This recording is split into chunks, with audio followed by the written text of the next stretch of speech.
মিরাজ আফ্রিদি ভাই, সে কেন তার দুটো হাত নাই, তারপরেও সে বন্যার্ত মানুষের পাশে দাঁড়ালো? সেই কথাটা অনেক ভাইরাল হয়েছে।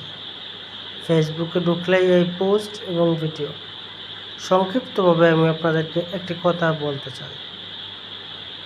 তার দুটো হাত নেই, তারপরেও সে এই জায়গায় গেছে।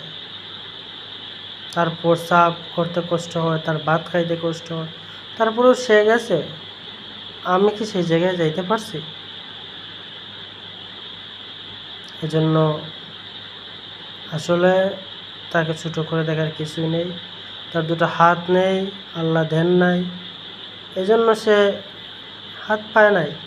আপনি আমি তো হাত পাইছি, আমরা কি করতেছি? সে হাতটা না পেয়েও সে তো মানুষের পাশে দাঁড়াইছে। আমরা পজিটিভলি একটু থিঙ্ক করার চেষ্টা করি। Thank you.